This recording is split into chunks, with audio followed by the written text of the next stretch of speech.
Welcome back to Where You At. As we step into a new year, this episode feels especially fitting. Today I'm talking with Bailey Benson, whose journey through education, identity, and self-discovery is anything but linear. From navigating the education system to redefining what purpose looks like in your 20s, Bailey opens up about communication, self-love, and the power of staying present. This episode is a reminder that uncertainty doesn't mean you're behind. I'm going to say that one more time so you really hear me. Uncertainty doesn't mean you're behind. It often means you're becoming. If you're entering the new year with questions, hopes, or a desire to move with more intention, then this conversation is for you. Let's get into it. Bailey, welcome to Where You At. Hello. Thanks for coming on. It's great to see you. Great to hear your voice. I know it's been a while. It has. For those of you who don't know, Bailey isn't how do you say this? Not the best communicator, but from what I hear, this is a New Year's resolution, New Year's goal going into 2026. It is. It is my number one New Year's goal. Like you just said, I'm infamously a bad communicator. Even worse texter. And an even worse caller. This year this year I will be more present on the phones. I like that. I like that Yes. because that's where all your people are, Bailey. We're long distance. You gotta Everyone keep us is in the loop, keep us in the know. Yeah, everyone's spread out now. We've gone so many places, so I gotta text and call my people now, and Yes, I'll I'm be I'm I'm expecting those devoted to texts and doing calls. that this year and I next love to year, hear most it. likely. Yes, All right. And next year, I hope it yes. continues. We'll see how this first year goes, and if it goes well, I think it will. Then we'll carry that on to next year. Okay, that's And every time I I can talk to accept you, that. I like Yeah. seeing you, so I should call you more. So what else? Let's see. We're starting 2026. We're only a few weeks in. What are some of the other New Year's goals? What are we leaving in 2025? It's like a fresh start. It's a restart. 26 new year. What's it looking like? 2026, New Year. Really, I don't know. I don't know if it's just me or if this is happening. I feel like this is happening for a lot of people as they enter 24, 25 area. The 20 Your frontal somethings lobe check starts to really in. develop. And so now I'm starting to think stability, being a more stable friend, being more present consistently. One of my big goals is showing up to work on time every day. You Wow. know, I like that. I know I am not the most timely person. So for me, showing up to work every day on time is a big deal. And I've been doing it. Um, I'm proud of you. I'm but very proud yeah, of you. just being the word of the year is consistent. So being a more Persistence. I like consistent that. friend, consistent employee. I'm an educator, so students really rely on the consistency of the adults around Mm-hmm. them. That is something I have learned, and so I'm very committed to making my students' lives easier. So one of my New Year's resolutions is just being more consistent all the way around. So fitness, work, Period. I like health. that. Yeah, Good for you. I'm proud of you, Bailey. Very thank proud you of very you. much. Check in with me in March. Let's see how that's going. Will do. Will do. But people may be wondering, how do we know each other? Kind of, I guess we can take them back a little bit. Not too Yeah. far back because it's really only been, so we met at Medill in Uh-huh. at Northwestern when we were both living in Chicago. So thankful. I really do consider you a forever friend. And so many special friendships came out of Medill and, That is you were true, and definitely I feel the one same. of them. Yeah. And then you started cooking for us. So then I was like, oh, I'm keeping her around. So I it was had like to a I had to win-win prove my situation. value. Yeah. Yes, she's a chef, which we'll get into all of that, obviously, because you wear many different hats in terms of being a chef in food studies. And then you're also a journalist. Oh, she went and got her journalism master's, and now she's in the education space. So Yeah. we need to break it all down, Bailey. Tell us a Yes. little bit about your background first, where you're from, where you went to school, what you studied, and all of that. And we're going to connect that to where you are right now. Yes. So hold on. So I was born and raised in Phoenix, Arizona. My family's from the South, but my parents uh, are transplants to the Southwest. So I grew up in the Southwest. Yeah, there's not too much to say about my upbringing. other than, I was very nerdy. I've always been into food, always been into chemistry, sciences in general. I going into college, what I wanted to be was a farmer, but like an agricultural engineer, so a mix of engineering and farming.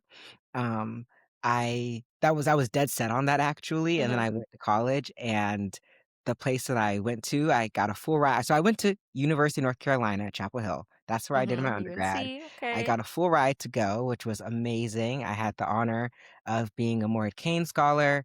The only hitch in that plan was when I got to UNC, there was no agriculture major, And you or at didn't think to look at your major maybe before deciding on a school?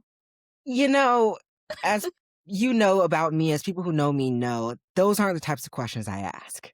I showed up, realized USC was not the land grant university, therefore they didn't have any of Hmm. the agricultural classes.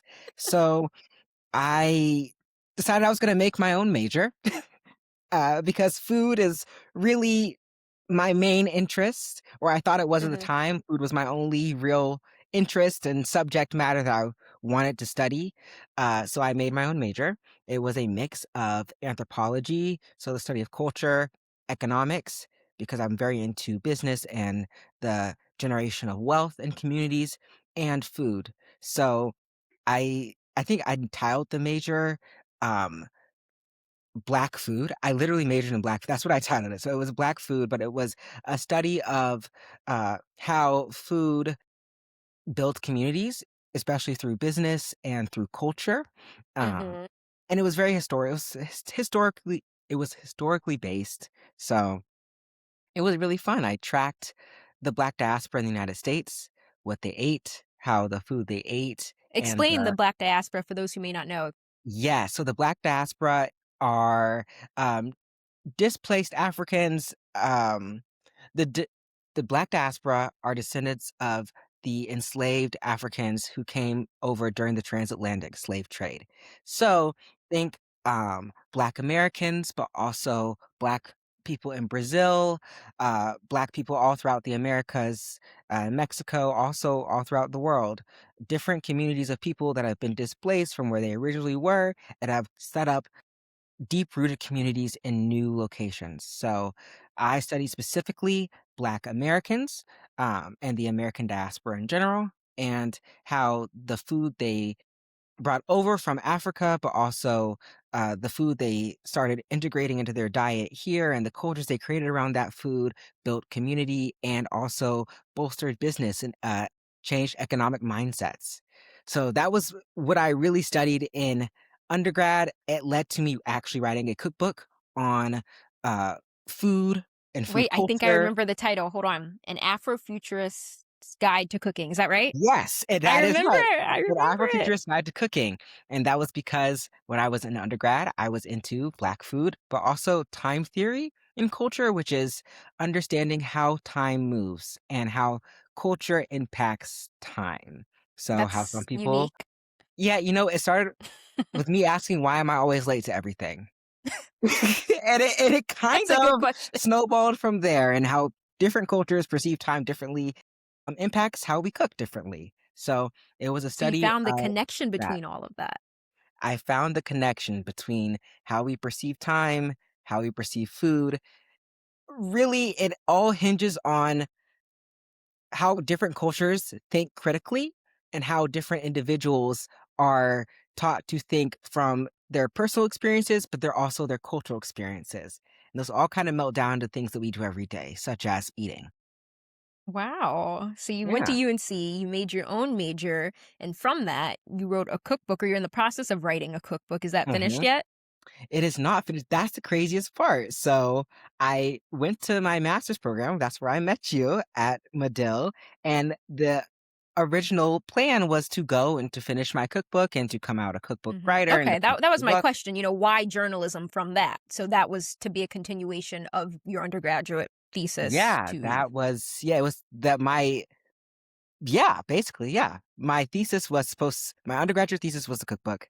I submitted a couple chapters of the cookbook to Mhm. Northwestern, and said, "Hey, I'd love to, continue writing this and do some journalism." I had never taken a journalism class. mind you. Oh, didn't even know what do you call it? A headline Mhm. was or, a byline.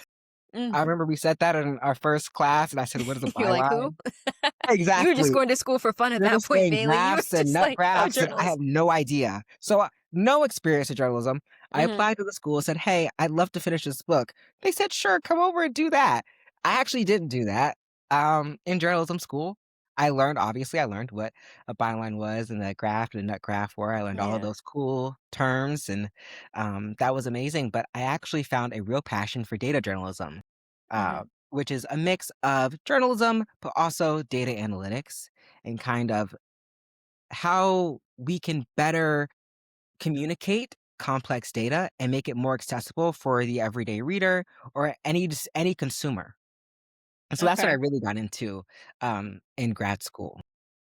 Yeah, and I think that's an interesting it's a very excuse me, it's a very interesting trajectory that you have because you're being pulled, I feel like, in so many different directions in terms Yeah. of, your background and your education, but yet you still found a way to make it all connect together, which I'm guessing has some way somehow led you to where you are now, working Yes. in education, which of course you can tell us a little bit about what it is that you're doing now and how you think your educational background has kind of shaped and prepared you for the role that you have now. Yeah. Um Absolutely. I think that in my role now, so after grad school, I after grad school I went back home to Arizona. I went back home. I started working at Arizona State, and I originally it was just a job, you know? Mhm. I was out of college for the last Right. time, I said, You're and done. I needed to start, my career and be an adult, so I got a job, and it was as a TRIO coordinator, and if you don't know what TRIO is a federal program that serves low income and first generation high school students and helps them find a Mhm. path to college, and so it's a lot of pre-college preparation, that they do in addition to their high school, so TRIO is an extra program that supports them, and helps them pay for college, helps them have the experiences. We take students to the museums, we take them on college tours and all That's types of trips. great. So they That type have of that sort resource of is so exposure. important. Yeah, Mhm. and everything is free. That was my first, I guess, foray into education. I'd never really been in education before, but I started doing this job and I really, really enjoyed working with students. I think that working with high schoolers is an acquired taste, I will say that, but Yes. it's my taste, so that works for me, but I started working there, and I started working with students who want to go to college, and at the time, on I worked for a university that Mhm. provided these services to a local school district. So I served probably 4 actually more. I served about 1,000 students in, like, in different 7 different schools, and I would kinda Mhm. bounce between all the schools every week, and I'd meet with my students. "Hey, how are your grades? Aw, Have what you they done call your test you? prep?" What did they call Huh? you? Well, they call I me said Bailey. okay. For They I just mean, you call wanted to keep that relationship very Yeah, it was very, like it wasn't peer to peer, but informal, I guess, it was informal more in informal. a I didn't way. want them to think of me as, like, Miss Benson, necessarily, Yeah, but I get I that. was Bailey and, if they need help writing emails to, I don't know, like, writing emails for internships or asking if they could shadow Right, that someone in a those business. professional development skills that maybe we don't realize may come easier naturally to us, that are skills that a lot of people don't have or have not been exposed to. Absolutely, and it's something that a lot of people I don't think a lot of people realize is the professional skills that we have are things that we've learned over time, and somebody has to teach you that. So, that was Mhm, really my role for high school students, was I was teaching them these professional skills, okay? You're having this conflict with your teacher. How do you email them? You're applying to schools. Well, do you have a timeline for the due dates? Things like mhm. that.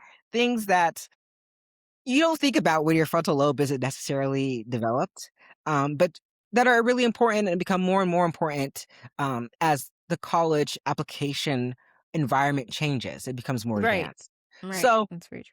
that was my main thing, and I really, really liked it. And it was less about liking the higher ed part and getting students to higher ed, but I really wanted to understand how students thought. And so having this position, being a counselor, gave me a lot of insight into the thought process of a 17-year-old in 2025 or Mhm. now 2026, I guess. But um it was just really cool, and I also realized that a lot of the things that I thought were innate or that you just naturally learn over time, like sending Mhm. emails or having a LinkedIn or knowing how to interview, these aren't things that you naturally learn. They're things that felt natural for me because I had a very privileged upbringing where my parents were very college oriented. College was never a question for me. It was after high school, you go to college. What I learned Mhm. is in this role is that that is not the standard for everybody. Actually, for most people, that's not the standard. It's after high school, maybe I'll go to college if I can afford Right. it. But it's about what I became passionate about was shifting that mindset, making sure students knew that college was for them, regardless of their background. Anyone can go to college and be anything if that's what you want. You don't have to go to college if you absolutely don't want to. There are other ways that you could have a secondary or a post-secondary education that isn't a four-year university. Um, and just making sure that by the time they cross the graduation stage, they know what is coming next because that is such an issue in our education system, regardless of where you go. A lot Mhm. of students are going to graduate and they're graduating and becoming adults and are being perceived as adults, but don't really know how to function as an adult. Right. Um, Right. They're which not prepared for that next chapter. they're not prepared for that next chapter, and when everyone sees you as an adult, they expect you to kind of show up as one as well, and Mhm. that's a very hard reality, so I want to make sure those students all students have that type of cushioning. So, I became really, really passionate about that. I worked for a college that provided services to, high schools, and I liked that a lot, but I realized that I was most passionate about the high school aspect, and I wanted to work in a high school. So after Arizona State, I actually moved back to Chicagoland. I live in, like, Orland Park, Chicagoland. and now I work within one school as a post-secondary specialist. So everything I do now is about, um, post-secondary success and preparedness for our Mhm. students. And So easing that transition from high school to college or whatever, whatever those post-secondary years look like. whatever they decide to do, my job is to make sure they are prepared and they know come, in May, I want you to know what you're going to be doing in August. That Yeah. is what I tell all my students. I actually tell them in March, I want you to know what you're going to be doing in August. So Mhm. if you don't, we can fix that by May. But Yeah. That's such yeah, a and I think I feel that, like that's such a crucial role that you have, for these students and helping prepare them for the next chapter of their lives. yeah, and I think that it's important because I think a lot of students now with there being more engagement with social media and Mhm. technology and electronics, high school is not the same as it was when we were in high school. We're not Oh, writing yeah. papers I by know. hand. There's none of that. Uh, the ACT is not taken on paper. The SAT is not taken to paper. It's all That's taken on crazy that computers. I can't even imagine I don't wanna ever take any sort of standardized testing again, but I could not Yeah, imagine taking that on a computer at all. everything is digital, and that has its ease, but it's also um, students are kids. My high school students are children, and children get easily distracted by computers and technology and their phones. So, helping them find that balance is really important to me. But also, I think in this role, what I love most about it is that my last role was mainly counseling and Mhm. helping students figure out their next steps. This role is kind of split between two things. So, I do the counseling on one end. So, have you done your FAFSA? I ask that question about 5 times a day, at least every single day of my life. But it's also FAFSA, college list, the basic things that your counselor would help you with.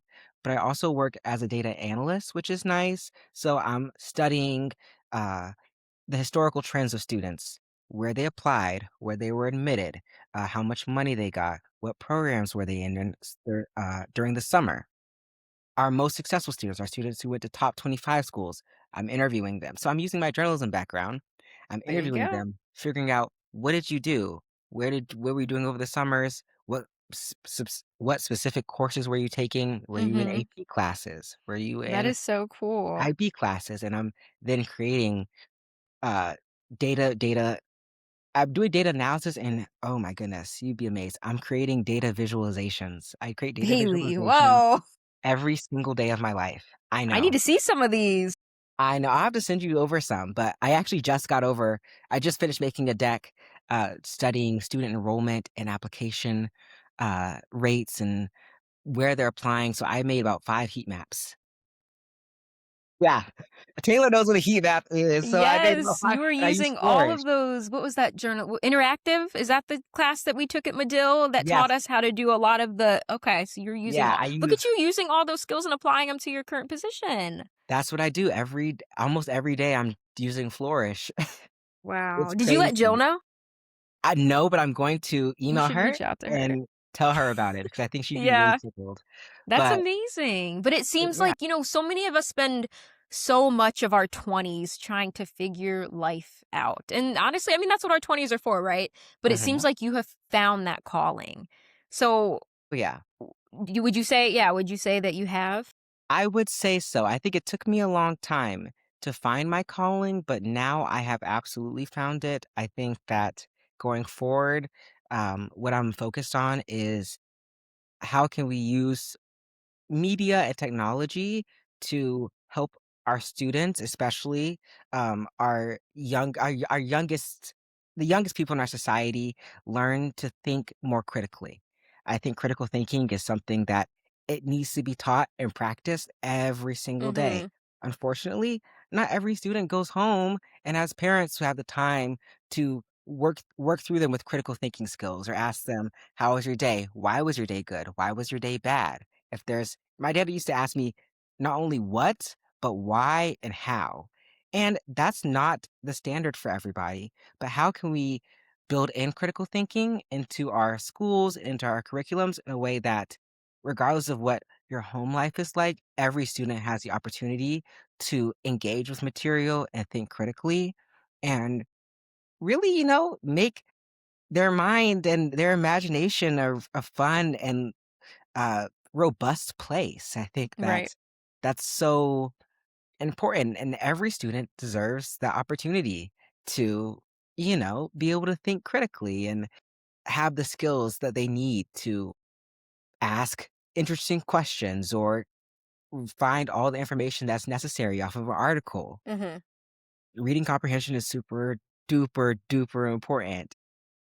So yeah, I think that's my life's calling now. So there's been a lot of things that I've done, but I think that they all boil down into how can we use the tools that are accessible to everyone, such as going to school every day for kids, or eating, or cooking. How can we use the tools that are very accessible to most people in the United States to teach ourselves and learn how to think critically, regardless of our Mhm. age, or our income? Absolutely. I think, and I can just tell, I can see your passion as you're talking about this, as you're Thank you. talking about your students. And that's what's making it so evident that, for this chapter of your life, you're exactly where you're meant to be right now. Yeah. And I think it's fulfilling and rewarding to have that and to be, where you are because I mean, look, it brought you back to Chicago, which I know you Yep. love Chicago. Love But it. what would you say has been the most challenging part of navigating this, this stage of life you're in? You go through undergrad, you get your master's, okay, now it's time to enter the professional world. What has been the most challenging part about this transition? Because this is such a transitional part of our lives. Yeah. I think right now I am someone as inconsistent as I can be, candidly. I am someone Mhm. who really craves stability, and I like That's ironic. I know, it's like an oxymoron, but I like when every day is not the same, but I wake up and I know what I'm gonna expect. Mhm. And more than every day knowing kind of what to expect, I really love the idea of knowing what I'm going to expect this year. or next year. And when you're in But your we can't predict 20s, the future. you can't do that. You can't. I mean, and regardless of what age you're at, you really can't predict the future. But being in your 20s, we're still in the era of our lives where 10 years from now, it's going to look drastically different Yeah. than what now looks like. Just like Right? Like 10 years 34, ago, 35. Oh my right? gosh. 35 is so much different from 25 is so much Mm-hmm. different from 15. I think that has been one of the most challenging parts of kind of finding yourself in your 20s, especially when you are in journalism or you're in a career that ebbs and flows.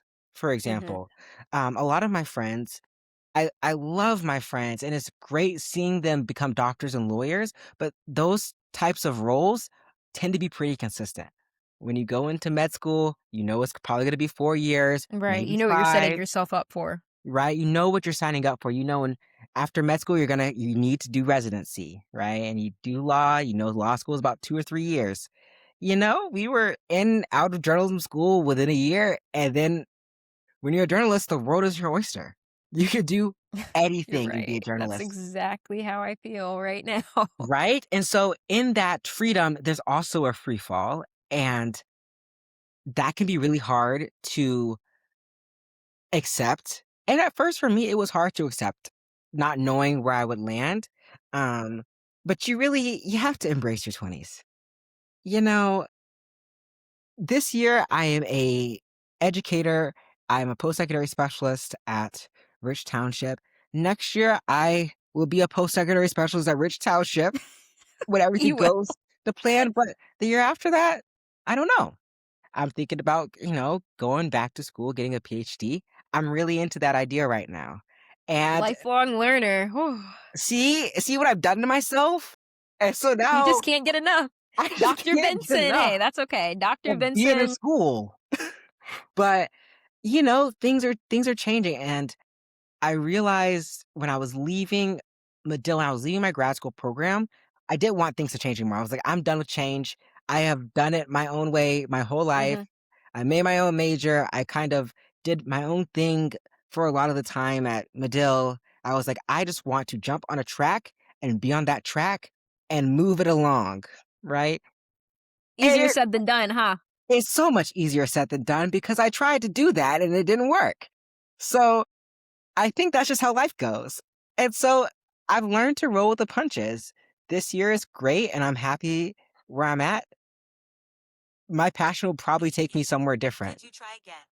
But it's all about, free falling, but realizing that it's okay to not know where you're going to land. It's fine. And most people in our age range don't know where they're going to land. Most people in our age range, I don't know where you're going to be at 35. I don't know where I'm going to be at 35. And that's okay. Not at Right? all. I feel that way. It's so challenging to embrace the uncertainty, but as long as you're fighting the uncertainty, you're gonna have all this unnecessary anxiety and stress and worry. Why not just accept that things are uncertain right now and learn how to adapt and move through it?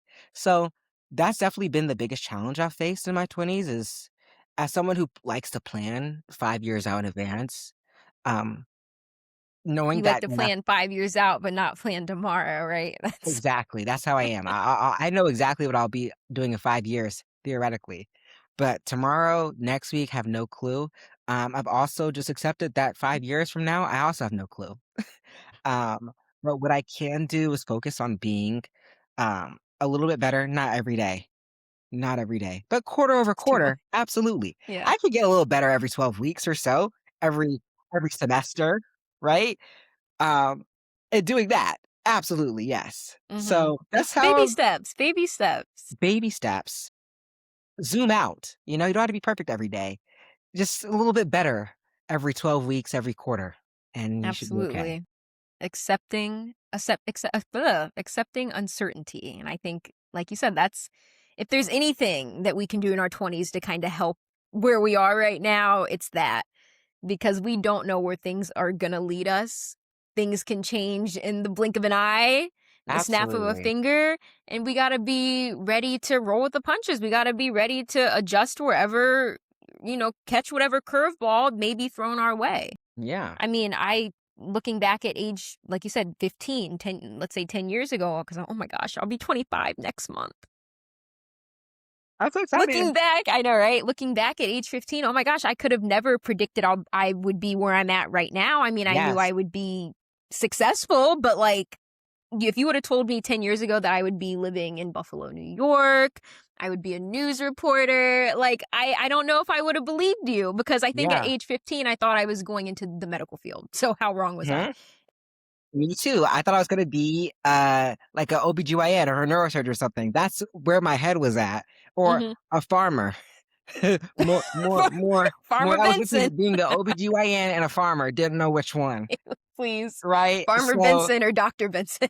yeah, right. So I think that and I think but I also am so excited because 50-year-old Bailey would have been shocked down to the boots of where I'm at now, but also I've grown so much and I'm so different and also so much happier and more content at this Good. age, um, that as uncertain as I am about what 35 looks like, I've learned that I should be excited for 35. You know, Yeah, it'll I love probably be that. pretty cool. Yeah, I love that transition and that learning of or that transition to, I guess, love yourself, love the Mhm, process. But I know it's also been hard to navigate a lot of the spaces that you've been in, a lot of spaces that I've been in when it mhm. comes to our identities, not only Oh, yeah. being, people of color, but and everything that, comes along with that. But have you found that to be a challenge in this I guess in this period of your life. Yeah. Oh, yeah. Um, I think that it is always you're right, navigating spaces as a person of color, I'm also queer, so as a queer person, as a non-binary person, you know, it is challenging, but I think part of me growing up and, uh, just, having more experience journalism school did a number because you have to be in people's faces all the time. You have to talk to all types of people, and you have to tell Mhm. them that you're a journalist, and I don't know if I don't know if people know this, but a lot of people don't like journalists. And so you're having to have these conversations with people who might not want to answer the questions that you're asking, because if you're not Mhm. asking tough questions, are you really are you really getting to the bread and butter of what you're supposed to be finding as a journalist? So asking tough questions to someone who doesn't necessarily want to be asked any questions by you Mhm. um, puts you in a position to receive a lot of criticism and feedback that might be unfair or something that you didn't want to hear at that point. What that forced me to do was to take all those things with a grain of salt. Mhm. Everybody's living their own complicated lives. Everyone has good days and bad days. Maybe their partner or their kid or their employee just chewed them out for 20 minutes and they shot off a rude comment at you or a backhanded comment at you, not because they actually feel that way about you, but Mhm. because they're having a really bad day, right? And not you can't regulate yourself all the time. So I think that one of the things I've definitely faced a lot of adversity, a lot of barriers, for my identity in all types of forms. Um, but one thing that I guess what the first thing I'll say is that choosing to see people wholly and to accept people as people who make mistakes and are complex Mhm. individuals has made those barriers a lot more, um, I guess, a lot. Those barriers have become a lot more permeable, I would say, right? You can pass through them much easier when you're able to let those types of comments roll off your shoulders. Like, for example, Mhm. at the school I now work at, prior to, like we said earlier, in Arizona, I was Bailey. In Arizona, the culture is very, very relaxed in terms Mhm. of how you address people. you could address your teachers by their first name, by their last name, whatever. That's not something that schools and teachers in Arizona, especially the school I was at, really cared about. So students could call me Bailey and it was never an issue. I'm Mm-hmm. now at a different school. The demographic is much different. The school I used to work at was, I would say, percent to 80% Hispanic population. Um, and so it was a majority minority school. The school I work at now is also my majority minority, but it's Hmm. 95% Black. And so the culture is Wow. different here.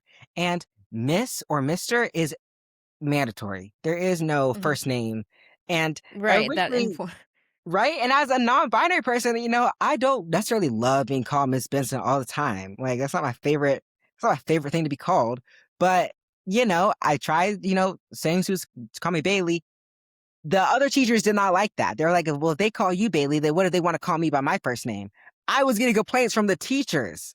So, The and teacher's telling you, can you not? yeah, like, can you not mess up the good thing we have Yeah. going here?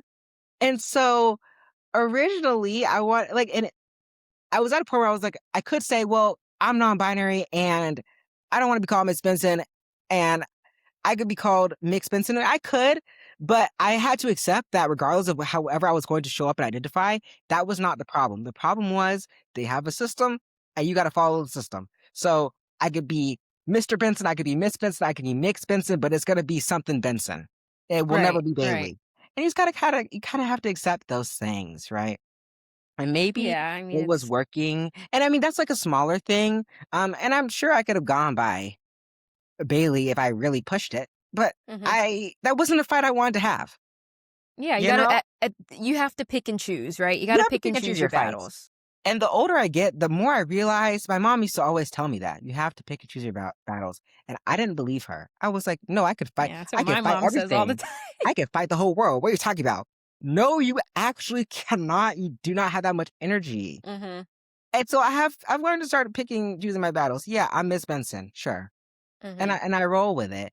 Um, there's other differences, showing up in different cultural spaces, as a person of color is, of course, different than that. I think questions about gender, like, for example, whenever I have to introduce myself as Miss Benson, and, you can imagine me getting up in front of a class of freshmen and going, "Hello, my name is Miss Benson," and they go, "Miss?"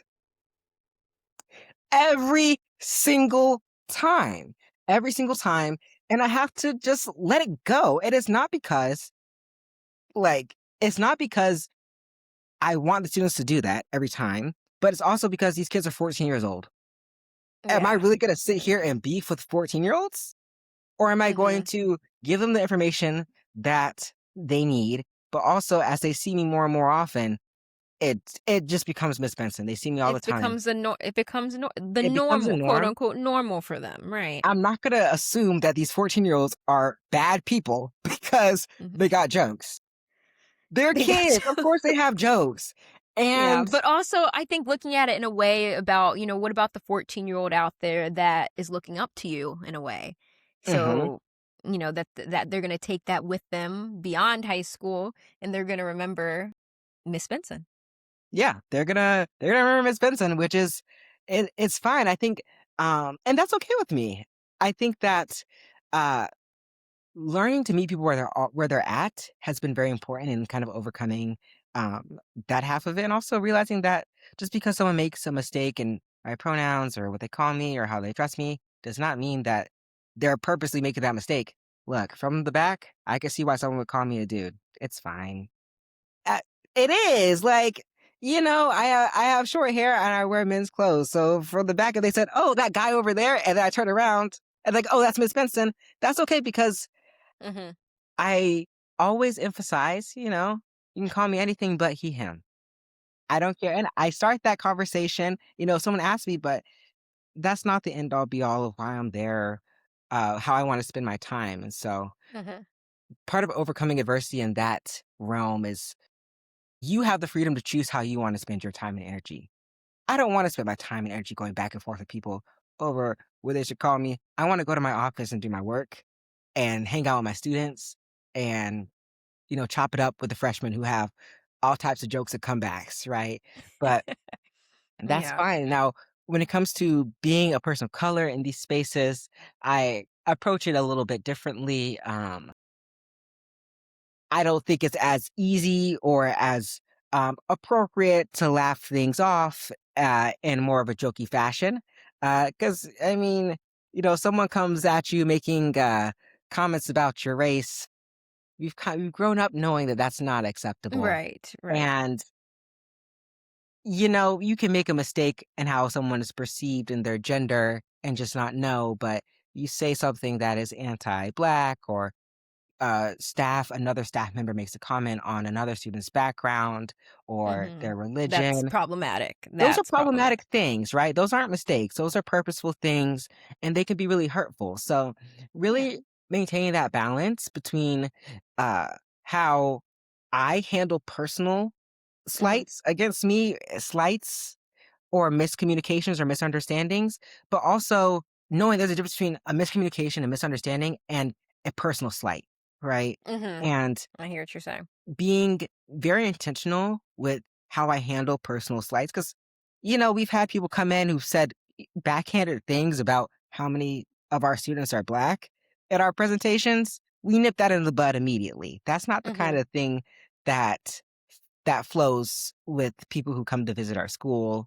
Um, or, part of my role as an educator, especially when it comes to being around high school students, is making sure that the barrier between what is fun and jokes and what is hurtful is crystal clear. Yeah, And we're not there's so it's a fine line between yeah. yeah, it's a fine line. And so maybe you guys can have jokes that you keep to yourself, or maybe Mhm. you guys can have commentary that you actually, I'm very strict in that way. There is no, like, for example, you don't talk down to each other in my classroom, or we don't cuss at each other. That is absolutely not, cussing in general is not allowed. But the minute you cuss at one of your peers, it's a problem, right? Mhm. Teaching people, especially young people, how to treat each other with respect is critical before they start dealing with the nuances of humor and uh, just more complex social relationships, right? So I would say that navigating these spaces, it depends. As an educator personally, I tend to be a little bit more relaxed with how I address things, but when it comes to my Mhm. students and how people address my students, how my students address each other, I'm very strict. There is no Okay. mincing of words. If Right, you said right. something offensive, you're gonna apologize and apologize with Mhm. why that was an offensive thing to say. Yes, you Um, keep those boundaries very oh, clear. absolutely. You can start picking and choosing what things you want to fight with when you're an adult. But in this space, I'm fighting for all my students and, their right to feel safe at school and feel accepted. Mhm. I love that. And I love that, although we've only known each other for a couple years now, I can only imagine, how much growth that you've had through the years and navigating these identities that Yeah. you have. So what does it look like for you now to love yourself and accept yourself where you are now, maybe in comparison to when you were younger, even thinking back to high school? Yeah. I think that yeah, that's a great question because it's changed so much over the years. So, for example, one thing you know about me is that I'm really into the gym and I work out a lot. I still work out a lot, but I wasn't always the most consistent with it. I would just work out whenever, and I ended up just doing it once or twice a day because I have time. So I Mhm. would, but I think that love being in action and how that correlates to myself is I love myself and I wanna be able to still be walking around, uh, in my 70s. So let me go on this walk and let me keep moving every day, or I do squats, not because I like doing squats necessarily, but because bone density is important and I love myself. So I'm going to do these squats twice a week, even though I don't like squats because when I'm 85 and I'm Mhm. bending over to grab things, I'm gonna be happy I did these squats for so many years. Um, so those small things. I've gotten really into making myself tea and coffee at the right Oh, temperature. look at I you. know. It is so Okay. strange. I have a special mug. It's called like an ember mug. It's like a Mhm. temperature controlled mug. But like every day I make my I know. I got it for a Christmas gift. Thanks, Dad. I love that. But I got it um because I every day one thing I do, like a act of self-love I do is I make myself a good cup of coffee. I don't know, There you as I've go. gotten Treat older, I've yourself gotten progressively cheaper. I don't wanna spend $8 on a latte like on I a did latte, right? On the way to in work or college and something. grad school, like we Mhm. were, right? And so I still love coffee, so I make myself a coffee and I spend about 15, 20 minutes, you know, making the coffee, bringing it up to the temp I like, measuring out my syrups and adding Mhm. them. The Oh, small there you go. things. There's the chef in you, right? Yeah, it's just little acts of self-love I do every day. I read all the time. Uh, one of my guilty pleasures is I do not restrict myself on the number of books I buy. So, I read a lot of books, and Mhm. I read books during lunch, I read books after work, I take time out of my day. People might be texting me, and I say, "Actually, I'll get back to that I'm later. I'm Right reading. now, I'm busy. I'm reading." And I am. Wow. So, I think those are Yeah. some ways that I practice self-love, absolutely. And that's so important. I think those are the things that kind of keep you grounded despite everything and despite such a crazy world and how crazy life can be. It's important to have those things that kind of reel you back in, on the day to day. Yeah, absolutely. I agree. I wanted to ask because I feel like might have known this, but I can't remember. What is your favorite food? Tacos, Tacos. So any tacos, sort of so you love like lengua. Mexican cuisine or Hispanic cuisine? Like that's Yes, I like tacos. I like Mexican tacos, specifically lengua, which is cow tongue. It's my favorite. It's the best one, okay. Because I know in you're my very opinion. well traveled. You're very well versed when it comes to anything food. So Yes, I love eating. I love food. And even with that, there is nothing on this earth, in my opinion, that will beat a lengua taco that's on the side of the street served by someone's grandma. Nothing. guess Nothing. I'm missing out then, huh? You're missing out. You're missing out, next time you come to Chicago, we'll have to go to Pilsen. I know a few good spots. Well, you know the good stuff. Okay, okay, I'll be Yeah. ready. I can't wait to come back. But are you enjoying Chicago? I know it's kind of a full circle moment being back there now. Are Yeah. you enjoying it though, being close? Oh, oh, yeah. I think that this is the first time I'm really living in Chicago land. Last time I was here, I was living downtown and mainly going to school, and Mhm. I was living, yes, but I was mainly just a student.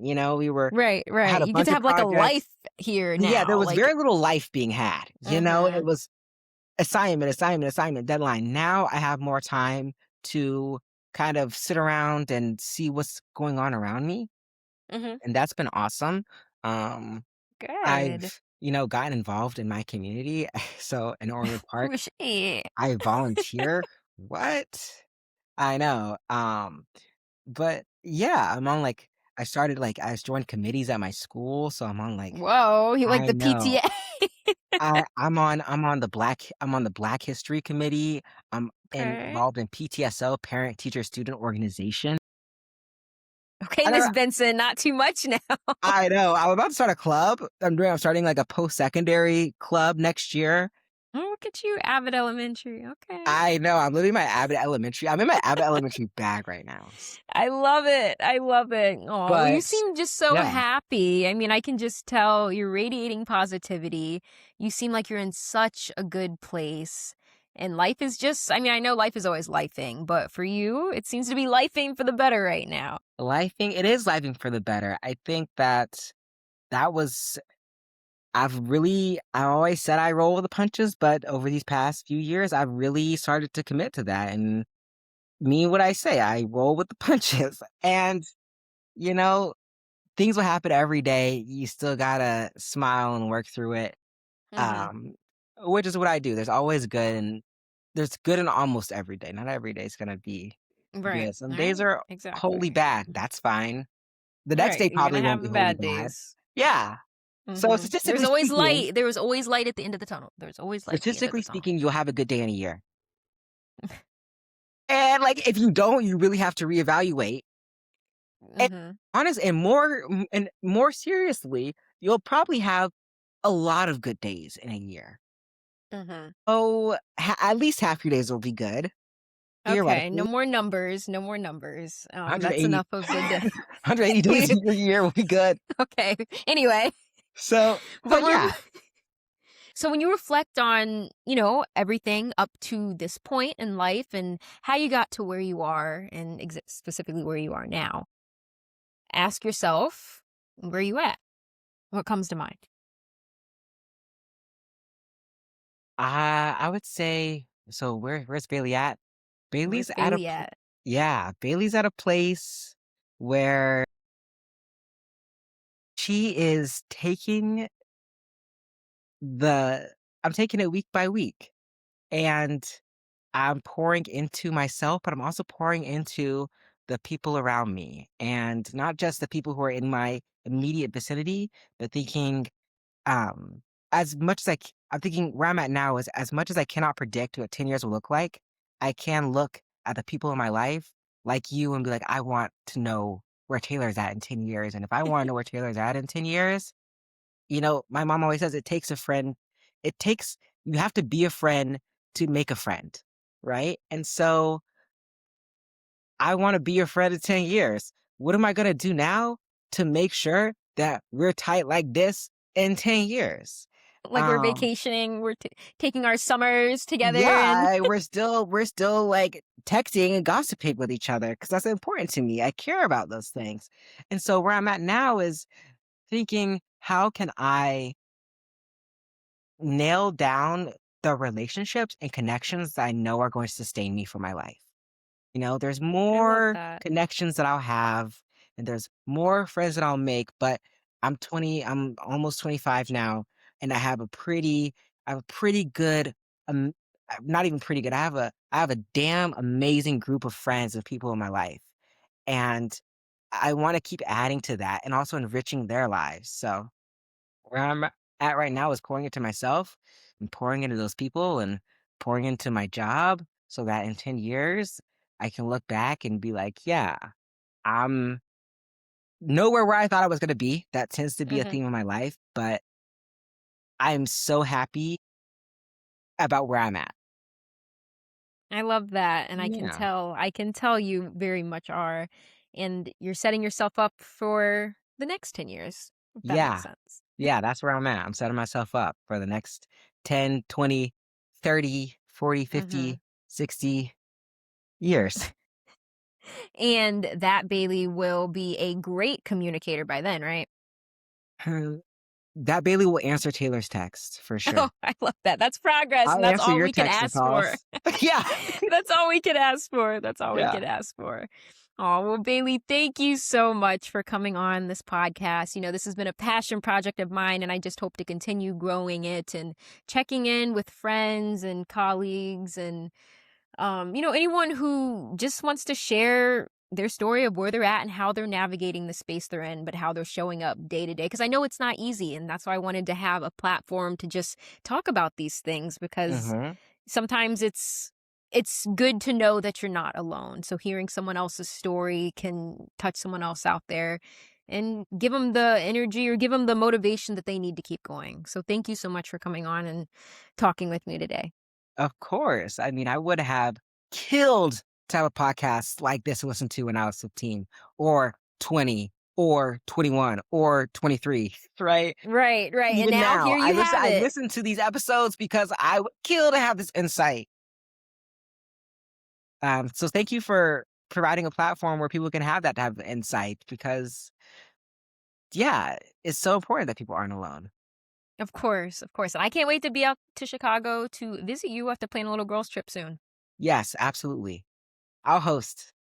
Perfect. I'll be Yeah. waiting. Before we go, I just want to say thank you to Bailey for showing up so honestly in this conversation. If you're listening to this in your 20s, or honestly at any stage of your life, let this be your reminder that you're allowed to be in progress. You're allowed to change your mind, and you're allowed to define success on your own terms. As we move into this new year, check in with yourself. Where are you at?